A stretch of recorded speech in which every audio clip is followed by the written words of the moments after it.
talked to lots of people who come here looking for the Silicon Valley experience. They arrive with one suitcase in hand, and they head south on the 101, hoping to see this place they've heard about. And it's freeways, and it's office parks, and it's strip malls, and it looks like every place they've ever been. They end up wondering, where have they come? Why did they come here? What was it that brought them? Code itself is the underlying thing that makes computers work. Why is it important to the world? It's because it's the blood of the organism that's our culture now. It makes everything go. You know, technology has become the god of our society now. I mean, I think that people stand in awe of it and stand in awe of the people that make it. And you can even chant his name if you want to. There's a sense that software is a kind of new frontier. You know, it's the old gold rush metaphor, the California gold rush all over again. It's the kind of Hollywood of the 20s. This very small set of people is really defining what our world's going to be like. I mean, you know, the computer becoming ubiquitous and the way we interact with the world more and more mediated through the computer is this very small group of people defining what that world's going to be like.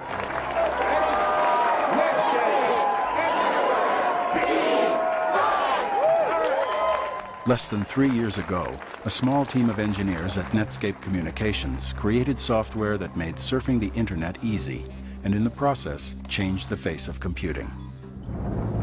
On this day, however, the company is in big trouble, driven to the ground by its rival and software colossus, Microsoft.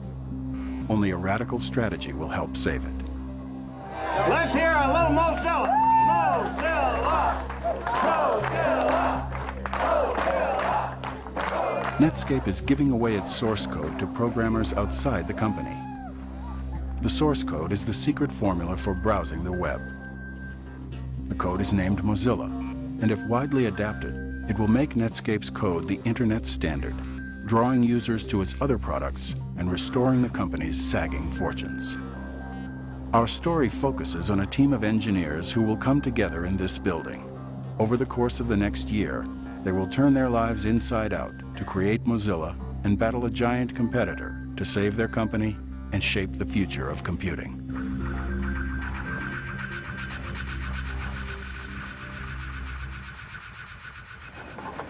Right now we have a problem that the work looks like it can't possibly be done in time for the date we announced. So we're just trying to drill down on how doomed we are. And sometimes the only way to do that is to get everybody in a room and stare each other in the eyes. We said we're giving you Netscape Communicator on 331. So if we're not giving them Netscape Communicator on 331, we need a way to address that. We can't do anything about it right now, and we're working to rectify The goal is to get Mozilla to developers by March 31st, a few short weeks from now. It is one of the most ambitious schedules in the company's history. It's a joke. I think we've been very explicit about it. Okay. When you make a mistake, correct it as soon as you can. That's all you can do. We've now timed out on my imaginary allotted time for this discussion. Michael Toy, one of Netscape's first employees, heads the team that will prepare Mozilla for public release. We're probably doomed. We're probably going to fail. Microsoft is probably going to squish us like a bug anyway, but just because we're doomed, it doesn't mean, you know, we can't get up in the morning and do work. All rise. The Honorable Michael Toy presiding. And honorable. I mean, I'm pretty flip with my kids about what I do. You know, what do you do at work, Dad? Oh, I don't know. I sit in meetings and I feel depressed and I read email. Oh, you got me. But they think my office is the greatest place in the world, though. It's like, oh, we're going to your office? Oh, yay, yippee, I love going to your office. Because, you know, they play with the guns, and there's free soda, and there's the giant balls. Basically, I work at Disneyland as far as they're concerned. I talk about marathon versus sprint. The hard part is to run with significant intensity the whole way, knowing that if you ever start walking, you're not going to make it. And just keep the end in sight and know that there's this urgency. Jim Roskind, an expert on software security, is brought in to enforce rigorous standards of engineering precision. Imagine if you had a project where you felt Doom was imminent. All the different players wondering, are they pushed beyond their level? Can they think of a way of running faster? Can anyone help them? So that's a lot of tension and anxiety over making this schedule. Jamie Zawinski, free source code evangelist, will enlist outside developers to Netscape's cause. The free source thing is trying to change the rules, right? There are people who have the free software religion. The one thing they have in common is they're all hackers. They all like writing code. So hoping to tap into all of those smart people and get something from it, so that everyone benefits. Yeah, maybe. I don't know. We're talking about 2.5 million lines of code, and every one of them has to be gone over carefully, and in some cases twice. Okay, I think we're ready. With hundreds of engineers converging on Mozilla with new code to enable its release, Tara Hernandez makes sure that their changes do not crash Mozilla and bring everyone's work to a halt. This is how we keep track of all the changes that are going in. Green is good. A lot of changes going in right here, and wham, the build's all died. Okay? All right, bye. No. We're doomed. Some of the worst crashes are reserved for Scott Collins, a veteran code writer who stands by for late-night troubleshooting. Now the moment you've all been waiting for, when one of our lucky videos qualifies. I've been here for about, 60 hours or so. Writing software is different from selling real estate. Selling real estate, you sell to people, the people are asleep at night. When they go to sleep, you have to stop selling real estate. Computers never sleep. We're in the finals. We're going to win $10,000. You can see my cube is decked out a little bit better than other people's. I have a nice couch, little mattress under there I can sleep in. Artwork from my children. I have control of the light switches. This is what I'd like to get. If my wife truly loved me, she'd let me have one. Life is good.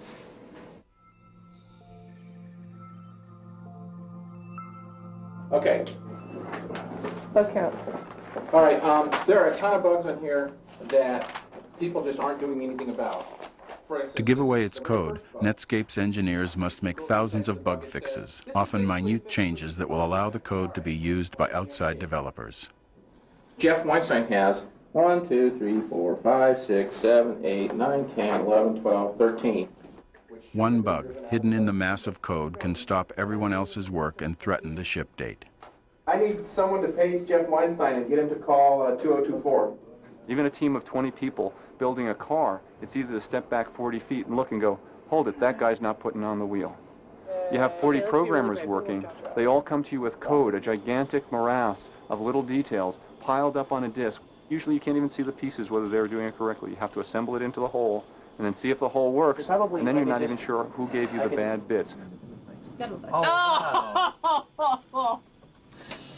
That would be bad. Let's go downstairs. Come on. You talk about a recipe. Who gave you the bad flour? Someone went out to grind flour, and they had to all be exactly the right size chunks of flour. Someone else made chocolate chips. They all had to be the right size chunks.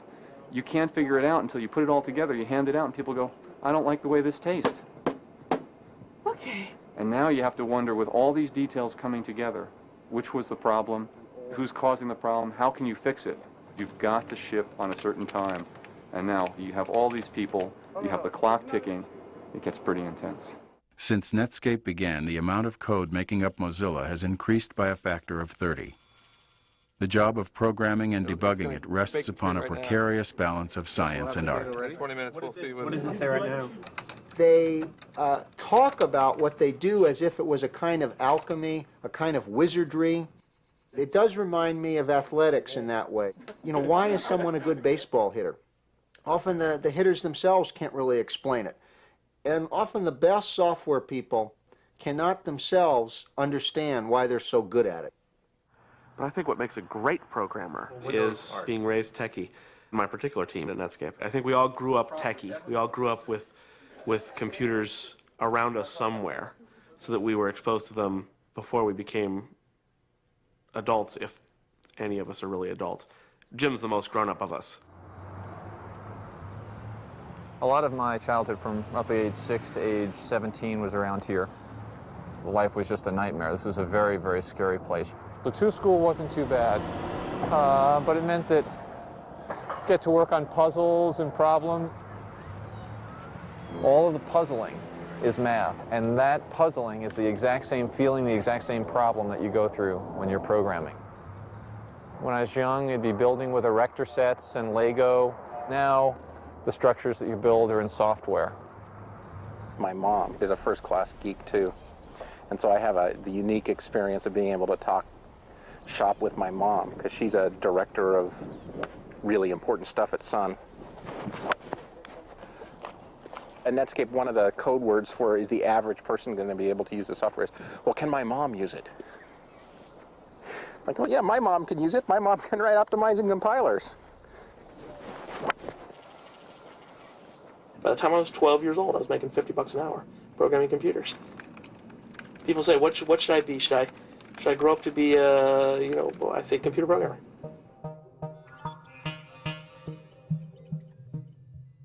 The thing that makes it a youth culture is one's capacity to throw one's entire life on the line with these firms.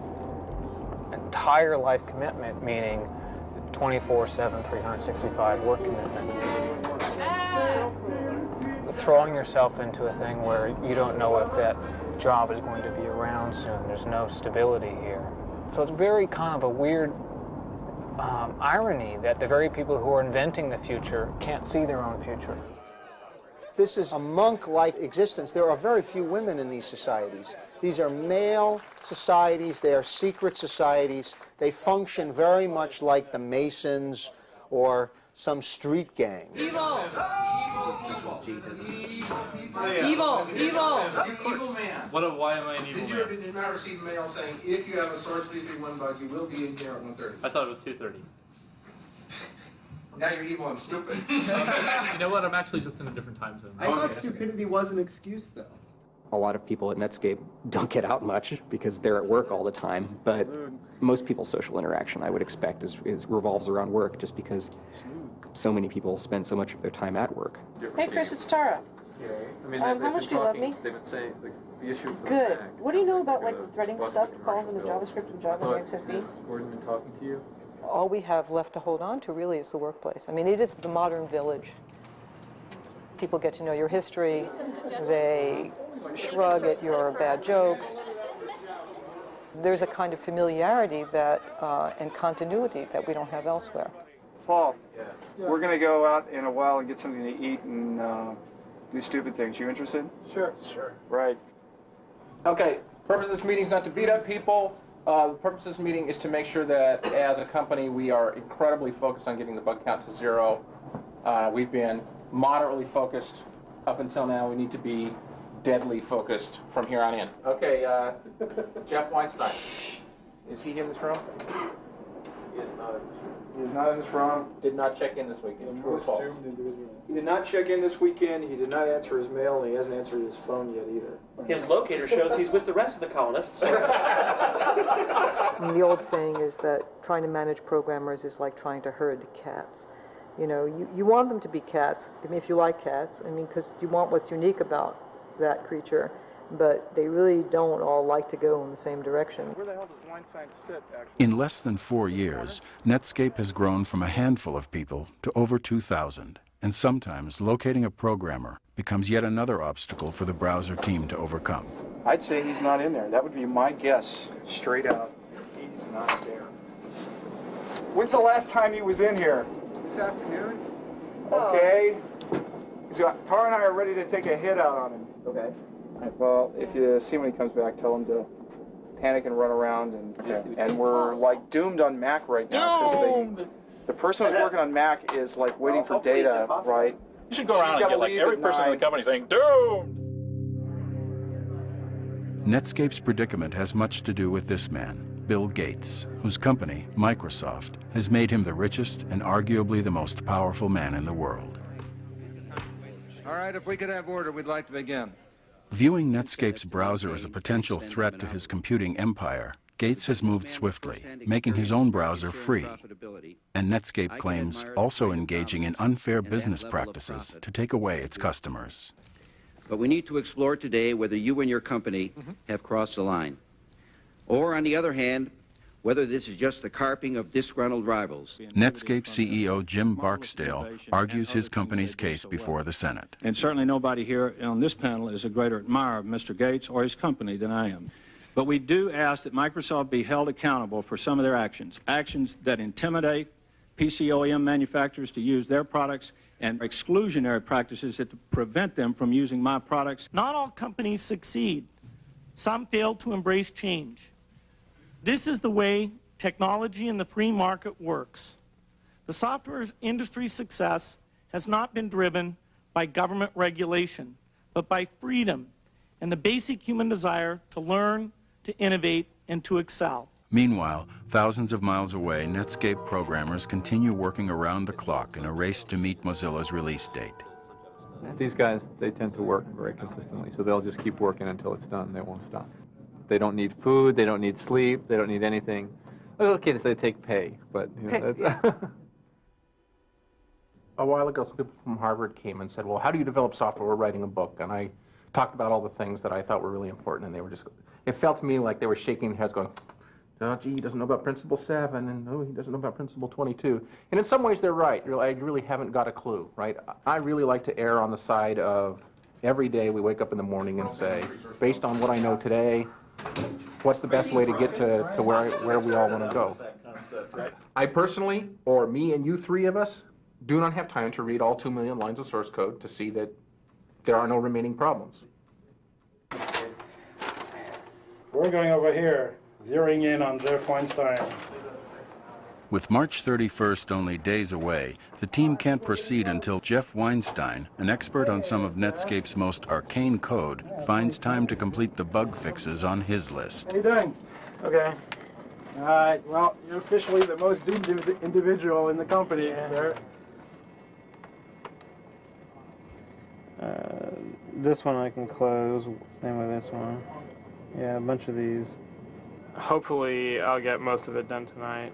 his goal, he was just going to stay all night and he was going to get it all done. The good news is actually, I think by about, I'm not sure if it was 9 or 11 o'clock at night, he actually was completely done.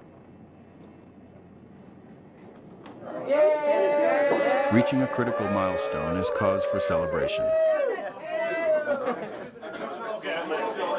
I have one bug left, and it's a really, really hard one, but I'm Don't working. make me kill you. Close before 3:30. I will close it before 3:30.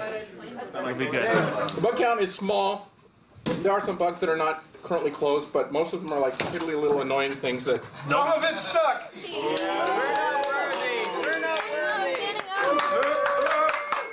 I'll praise the mighty ones. There's just been a tremendous pile of people working really hard this week to do the impossible.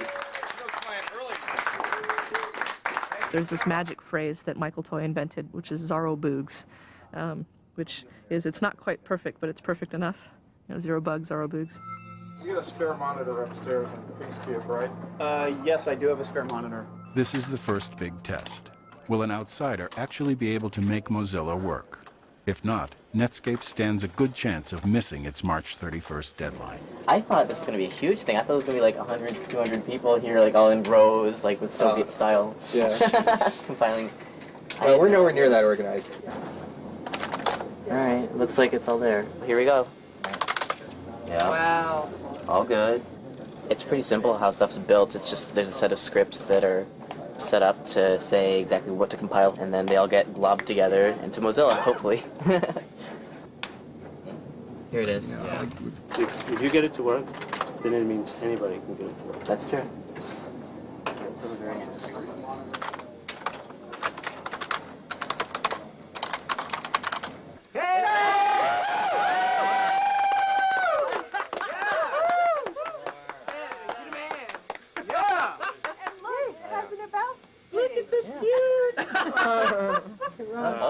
Oh, that was pretty. Yeah, it's... No, I don't think it's working. Well, go to the... Whoa. You crashed it. Elf, shop the food. It's actually going really well. I didn't think we'd actually get somebody to build this quickly. We had to do one small adjustment, and it worked. With the source almost ready to ship, Netscape must explain the significance of Mozilla to the press. Basically, what we want to do is we want to give them a little bit of the history And then we want to go into what's actually going to happen tomorrow. The other important takeaway then too from this is that this is a really exciting, cool thing. Good afternoon, Forrester. Hi, Stan Dolberg and Eric Brown, please. 1 second. You've reached voicemail for Stan Dolberg. I'll transfer you now. Good afternoon, Forrester. Hi, this is Maggie Young calling from Netscape, and I have a scheduled conference call with Stan Dolberg and Eric Brown, and I just got Stan's voicemail. Netscape hopes the press will greet Mozilla with the same enthusiasm it had for the company in its early days. At 11 a.m. this morning, Netscape stock went public and Wall Street went bonkers. Initially offered at a price of $28 a share, Netscape shot up to $72 within minutes. The stock is bid up at extraordinary levels in the first couple of really days and weeks of its introduction. It is the biggest initial public offering in basically Wall Street history. Good afternoon, Forrester. Hi, this is Josh Walker. Today, less than 3 years after its record-breaking IPO, however, Netscape's story generates a different response. Are you there? Yep. As you know, tomorrow is March 31st. Yep. So that means source code will be made available to the developer community, and we thought we would just catch you up to speed and walk you through that and see if you had some questions. Either I'm brain dead or it takes a lot of effort to communicate. And so I'm concerned that while you all know what it means, I'm not confident that it's coming across to the press. Right, I think those are good points. By opening up the source code, we basically extend our developer community from those folks that are inside of Netscape to hundreds of thousands of developers outside of Netscape. Yep. So it's no longer Netscape versus Microsoft, it's Netscape and all of the Netscape, virtual community. I think there is a belief that Netscape doesn't have a position to continue to compete with Microsoft in the browser front, and that in essence you've given up on the browser position. This was a lot more smooth than I had originally anticipated, really. I'm still waiting for the major bump in the road that's going to happen sometime between now and tomorrow afternoon. In software development, there's always a bump in the road. We just want to hear the Apple story.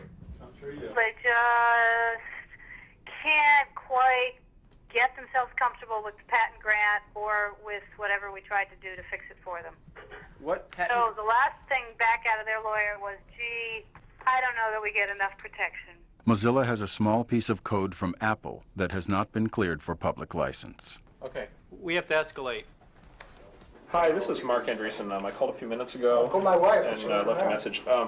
We're trying to get, the problem is I can't get phone, there's no one at the Apple switchboard, so I'm having a hard time getting phone numbers for people. Awesome. You checked it in? Yeah. What was it? Hold on, 620.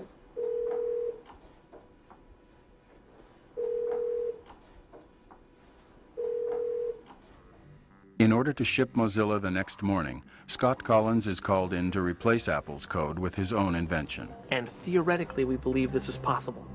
It's my last bug. When I complete this bug, I will be allowed to rest. So I stayed up until about 5:40 this morning writing this replacement class, because it made my life a living hell. I got it basically running. It's all running. It's all really good. And thank heavens we got permission from Apple to ship the regular source. It's my understanding that Jamie is going to be the person that is going to be pushing the bits up to the website at around 10 o'clock. Is that correct? Okay. And we're going to be staging some different photo opportunities for the press at that time. There'll be television cameras. Couldn't we just hire actors to do this? I was just telling you to be on TV. Come on. We're not going to mandate. They're on TV now. I personally don't think anyone is going to come.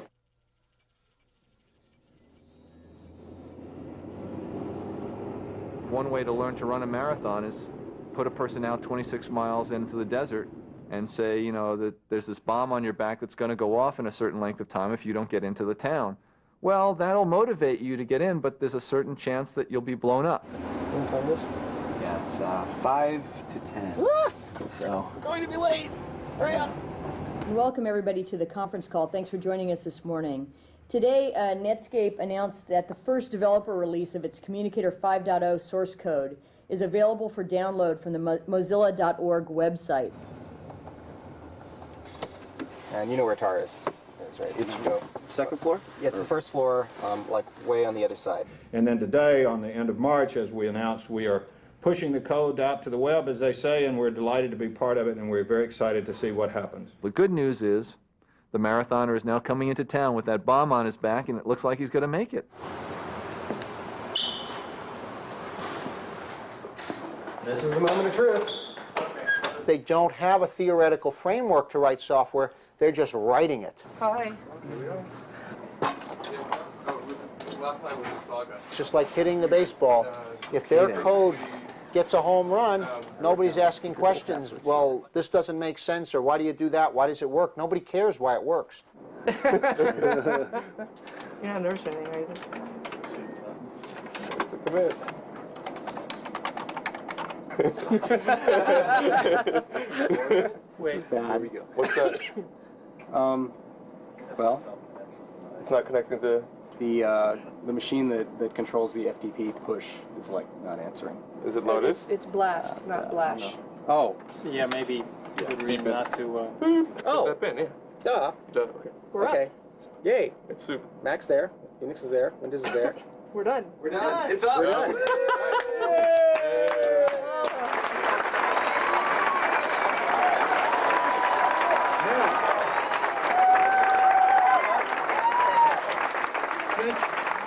Since Jamie is here, I'm told that means that we have now pushed the source out on the net. Is that correct? Actually, we decided not to. Any funny? It was just a stupid idea. That's our story, and we're sticking to it.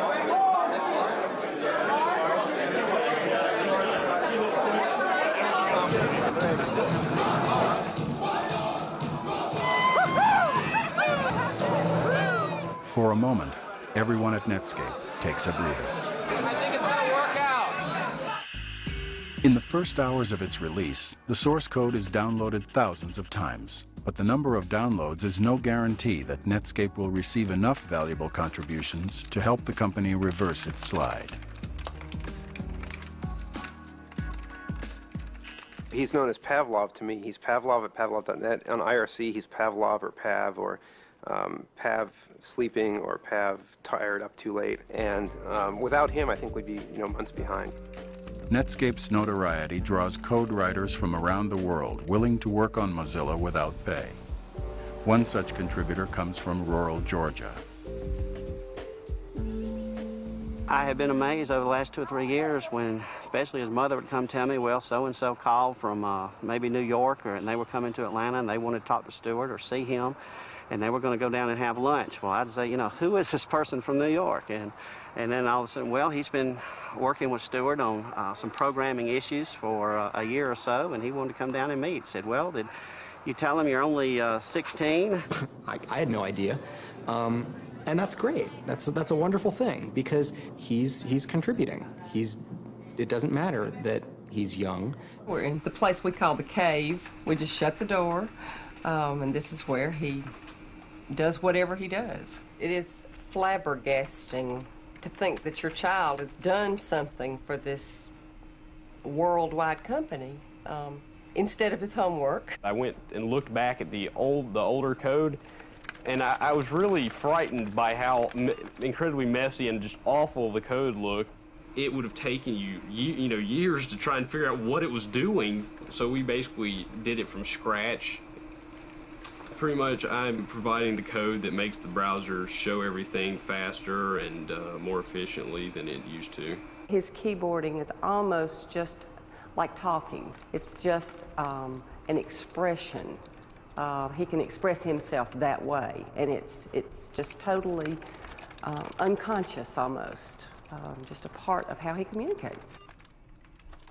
In the past, free code contributions helped build the internet. How a commercial enterprise will benefit from free code remains a big question. Well, it's certainly my hope that the enormous amount of new people that no one company could afford to have working on any product now contributing to the Netscape Navigator Communicator will make a significant difference in the improvement of the product. How that works against any competitor remains to be seen.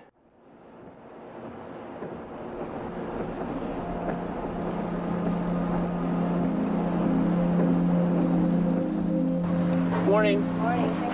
David Retterman, an analyst for a San Francisco investment bank, closely monitors Netscape's radical plan for investors eager to participate in the internet stock boom. The market is really kind of a voting machine. It's voting, yes, I believe that vision statement. Yes, I believe that's going to result in product sales. Yes, that's going to drive earnings up, and you know, stocks should trade accordingly. The financial benefits to Netscape of giving away its source code are hard to measure. I understand why Netscape's trying to do it, but I think they still have to show me that behind the vision and the slideware, there's a real sustainable business model that can deliver earnings, and so I'm in a show me mode for Netscape.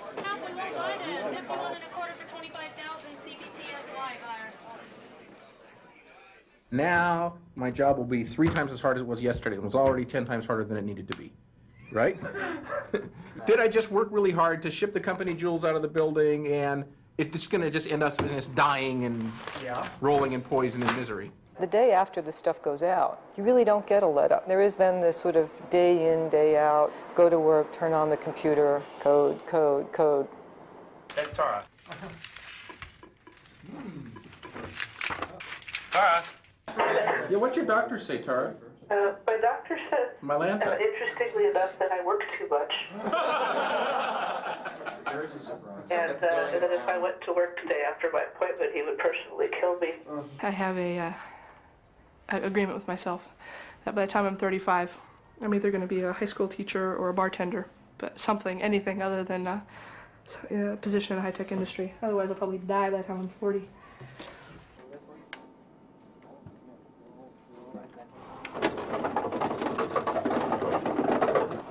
Now that I'm an old guy, I've kind of been around the block a couple times, and you can go from realizing this just never stops, does it?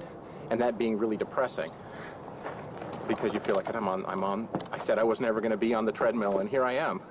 I'm on the treadmill. I'm going to be running like this forever. Because they're good at software, they need to keep pace.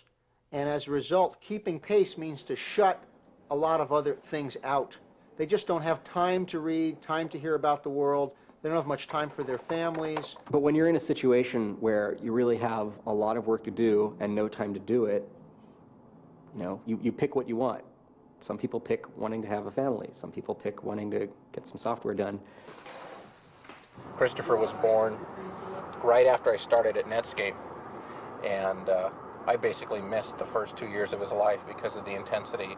I'd work till about 7 or 8 o'clock, come home, eat dinner, put the kids to bed, and then go back to work or work from home until 2 or 3 in the morning, and I was like the dad zombie. He would call and say, I'm on my way home, and then it would be 2 or 3 hours, and, you know, the romantic dinner candles had burned down, and I was thinking he was dead by the side of the road. So, you know, if 24 hours goes by and I don't hear from him, I pretty much know where to find him.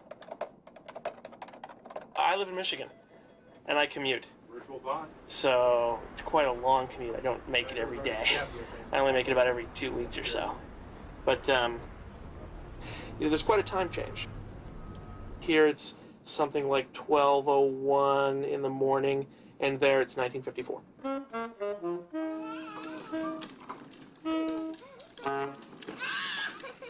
The motivation for moving back here is I wanted to get into a community, put roots down, and you know, feel settled. And life is just different out there. It really is. I mean, here people like work at a car factory or whatever, and they're 30 years and out. If you want to go over there, sure, that's fine by me. We spent like 45 minutes talking about this whole story from job to job to job to job. And I thought it was pretty cool. He had like over, I forgot how many, I don't know, it was over like 10 or something jobs. He seemed to do it a lot during particularly peak stressful times, like, you know, baby due in 2 months, I'm changing jobs now, dear. I like when everything's changing. That makes it exciting. That's why I do it. It's something to be in the storm, right in the middle of it, and seeing everything new happening and putting it all together. It's really exciting. It's almost addictive. I wouldn't want to leave it, that's for sure.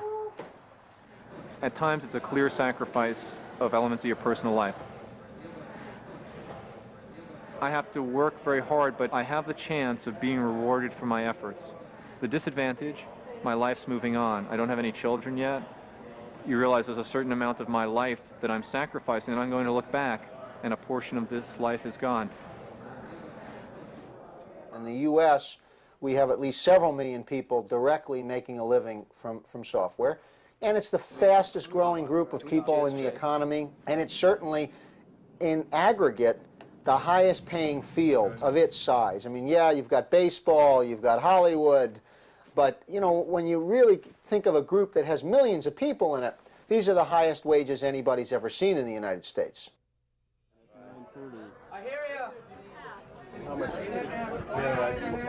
The opportunity to win big for code writers is very real. In fact, that, if you will, jackpot opportunity is reflected here on a Wall Street trading desk. And I find that a lot of the engineers and managers from Silicon Valley are very attuned to what goes on these trading floors daily. By one account, 64 millionaires are created daily in Silicon Valley, where any technology worker can strike it rich overnight. You join a company and they give you some stock options, which basically says, rather than just giving you stock, they give you the right to buy the stock in the future at the current price. You might get stock in the order of, you know, maybe a year's salary or 2 years' salary, typically, worth of options. In some of these real booming companies out there on the internet, the potential for becoming a millionaire or doing very well is very, very high. The people who are very, very early, they call them Mozillionaires. Stock options are a con. It's a carrot they dangle. It's like, oh, well, you know, if you give up your one and only youth, maybe someday you'll make money, right? I've known so many people who gambled on the startup lottery and got nothing. You know, it's just like a lottery ticket. It's a stupid tax. I happened to win that particular lottery. From the day Microsoft announced its aggressive commitment to the internet, however, Netscape's stock has been in a steady decline, and throughout most of 1998, Netscape options are essentially worthless. A year and a half ago, half of our revenue came from browser sales. Today, none of it does. And well, any business person out there knows that that's a huge challenge. I mean, let me take your number one selling product away from you and you replace that within a period of 12 months or so. Not many people want to do that. Even though the company sells other internet products, the marketplace views Netscape as a browser company in a losing battle with Microsoft.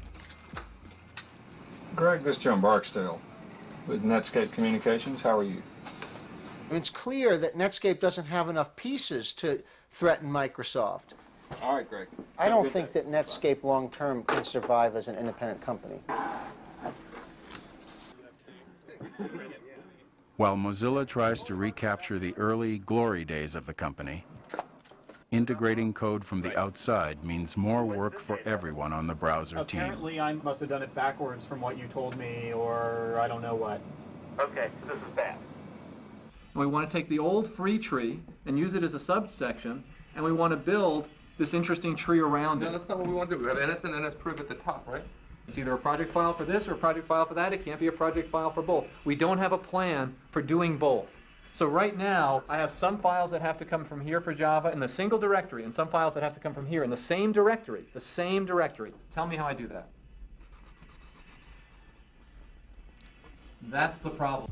The browser division, which costs the company almost $30 million a year to operate and contributes few revenues to the company, is reorganized in the fall for the second time in less than a year. Do we have all the answers? No. We're going to try and learn what we can from seeing the people who've done this well. When I joined a startup, I knew that 19 out of 20 fail. When an employee comes to work at Netscape today, he doesn't have the perception that there's a 19 out of 20 chance that this job is not going to be in place 1 to 5 years from now. If you live here, it is the ubiquitous conversation. Do you believe that Microsoft has used either A, illegal or just unfair methods to take market share from Netscape? And if the heart and soul of this industry is opportunity, is egalitarianism, Microsoft having achieved its market share on anything other than the backs of its code really riles everybody up. The Justice Department has charged Microsoft with engaging in anti-competitive and exclusionary practices designed to maintain its monopoly in personal computer operating systems and attempting to extend that monopoly to internet browser software. Regardless of its case against Microsoft, Netscape has become a victim of its increasing size and the growing complexities of its code. The company struggles to maintain the vitality it enjoyed as a startup. When a company gets to be above a certain size, it's just a process. It's a mechanism for making money, and innovation is like one possible way of doing that, but it's a risky way. So big companies don't do that. Microsoft actually doesn't do very much. They buy companies. They wait until someone has done something interesting, and then they acquire them, and then they milk it for all it's worth. And I mean, I don't mean to pick on Microsoft, because lots of companies do that. It's just a normal way of doing business.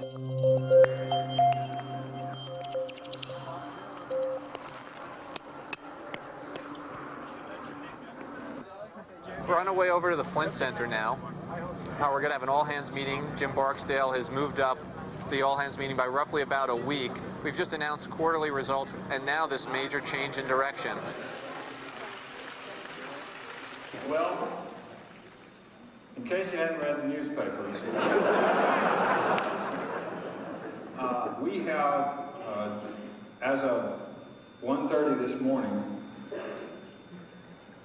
concluded negotiations and agreed to sell our company to AOL of Dulles, Virginia.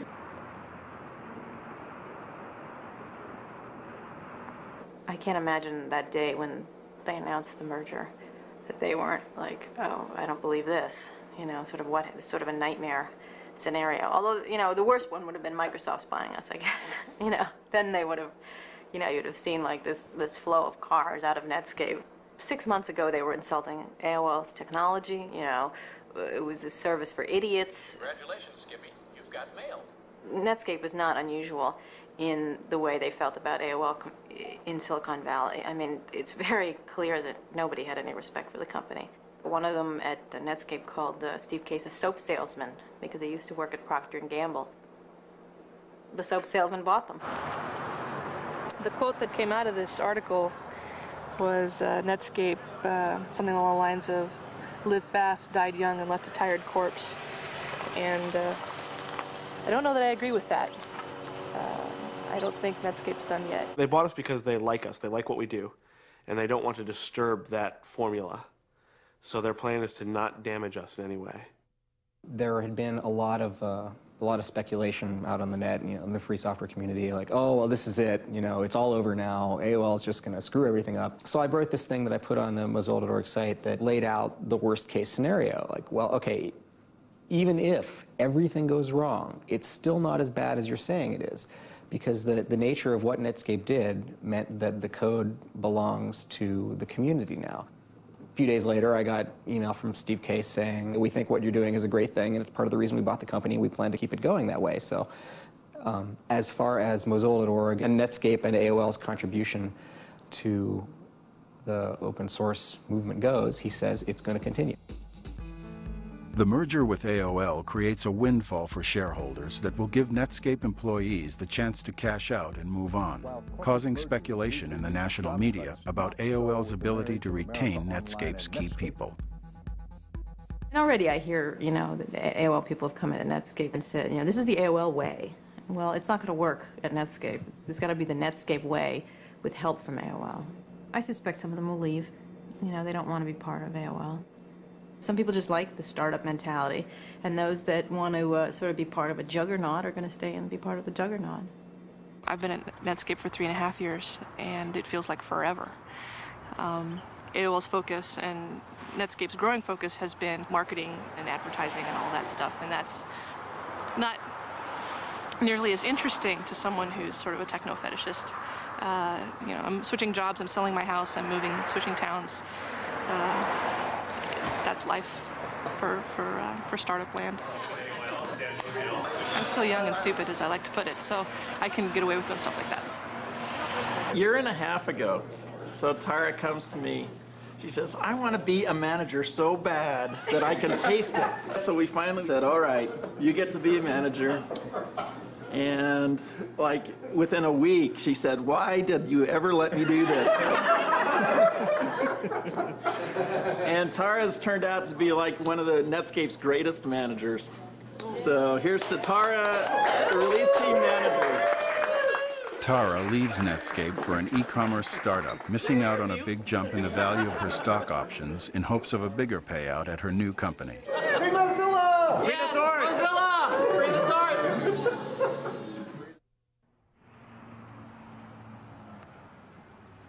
Regardless of how AOL runs the Netscape business, it's not Netscape anymore. That part's over, and that's really sad.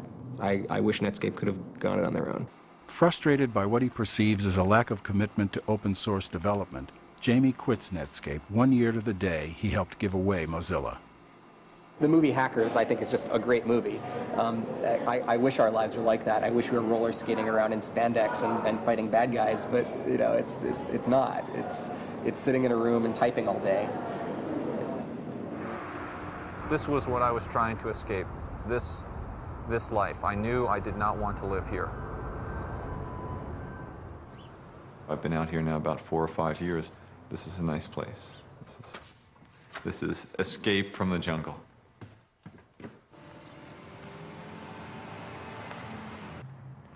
Jim Roskind is promoted to Netscape's highest engineering rank. Last night I was here at 4 in the morning, and this isn't even in the middle of a critical push, but it's almost like an addiction, an adrenaline rush, going for perfection, a pushing. And then, as you see the results, you get the feedback to push harder. I really shouldn't comment on this since I'm just as foolish as everyone else, but I'll just go ahead and do it while admitting that I'm foolish. There's just a tremendous quest for material wealth here. It's like the gold rush all over again. This is going to be the playhouse, and then this will be like a front porch with maybe little flowers and stuff, so it'll be like a cute little house. I went to Netscape because its main purpose was to generate cash based on this internet thing. That's like what we're going to do. We're going to get rich. It just took a heavy toll on our marriage, and if it wasn't for God's grace, we wouldn't have made it. Why I use God's gifts? Michael burned out. Michael came to a place where in his own life where he said the cost is too great. I'm not going to do it anymore. If people would look at this and say, oh, hey, this is a cool thing, I'm going to start a startup and get rich quick, I would just have to say, you need to count the cost, because you can't ever retrieve the time that's lost. Michael Toy, Netscape employee number 6, achieved his goal of financial independence and retired from Netscape shortly after Mozilla's release.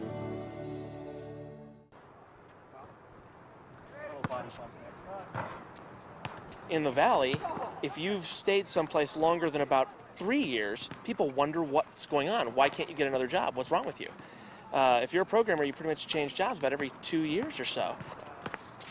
It's like ants, worker ants. They send a group out to do something. As that group approaches the task that they're going to do, some ants leave, more ants come on. By the time it gets to the target, it could be a totally different set of ants. I think as we distribute the set of work that we're doing and more in the information age, it'll be more like that. Scott Collins continues to commute to Netscape from Michigan. There's a lot of pressure right now to complete our product on time. Sort of weighed in with the ridiculous acrobatics the stock is doing. We were a $20 company. As of this moment, our stock is like $172.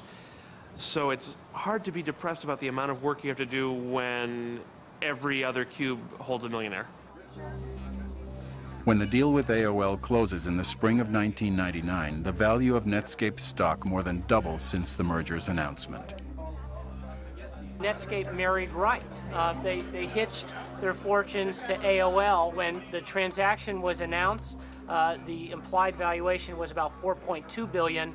When the transaction was completed, the transaction was valued at $10 billion. So in effect, about $5.5 or $6 billion of net worth was created. So I think it was the very clever deal making of Netscape management that kept them in the game much longer, and Netscape shareholders benefited quite considerably.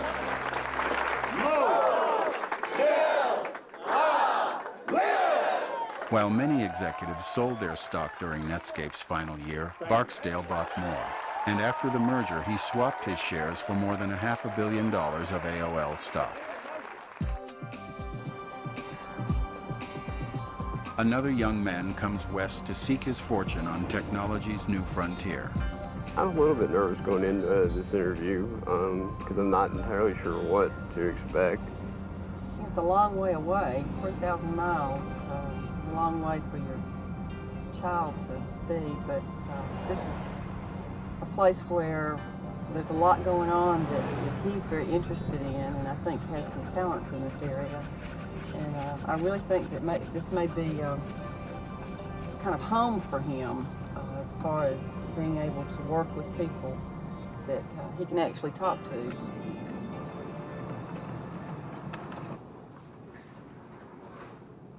Pavlov. See you again. See you. What I want to know is what you want to do. I mean, what your goals are for the next couple of years. My goal right now is I want to see the Unix version faster than the Windows version. Once we pull that off, then, you know, we'll see. But that's my goal. Okay, cool. Pavlov is hired by Netscape. He postpones going to college. Taking part in what one investor has called the largest legal creation of wealth in the history of the planet, David Retterman moves to a new investment bank. Here's the data center. A lot of cable, a lot of fiber. These can be sort of, you know, internet connections. They can be our trading lines, our phone lines. You know, we're laying the infrastructure to basically build a major merchant bank.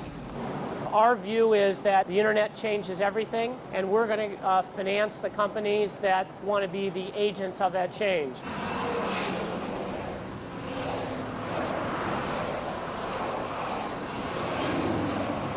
Look at this intersection. We've got a bank here. In 2 years, you know, this may not be here. Why not bank online? Gap's website is one of the most successful commerce websites on the market. I don't even know why Gap's renovating this store. Why aren't they investing more in their website? I don't know what this intersection may look like 2 years from now. When I started, people didn't know what HTML was, what the World Wide Web was, and all of a sudden, the power of the internet that had been there for years was available to everybody in an easy way, point and click, the universal language. It's like Fantasia when Mickey is standing over the book that's open on the mountain and he's looking in to see what to do, and he does something. He doesn't really know what he does, but it makes something happen. And of course that thing gets out of control and keeps going. You don't know why it works. You don't know how it works. You just push a button and it works. We're at the beginning of an industry, and who knows where that industry is going to go. This could all turn into television again. It could be controlled by a small number of companies who decide what we see and hear, and there's a lot of precedent for that. I'm just laying down the tracks, and there are these trains zooming by me. And there's no way I'd want to say that it's a bad thing to have these trains fly by. It'd be a horrible legacy. If it ended up being the legacy of you know, Netscape and the internet, that, you know, that we could all like do what we're doing only under much more intense pressure and much faster. Everything has to change faster, obviously. You know, look at Netscape. It was born and died. I don't want to use the word died, they wouldn't like that word, but it basically was born and overtaken within 4 years. That's pretty fast, I think. They must think it's very fast. Near the end of 1999, the public still awaits Netscape's first open-source browser, more than a year after Mozilla was released. The judge in the Justice Department's antitrust trial rules that Microsoft is a monopoly that stifles innovation. AOL begins the millennium with a new, even larger acquisition, and investors continue buying technology stocks, which trade with increasing volatility. Still, as the internet finds its way into every corner of daily life, so too will legions of programmers and their code, working fast and late into the night.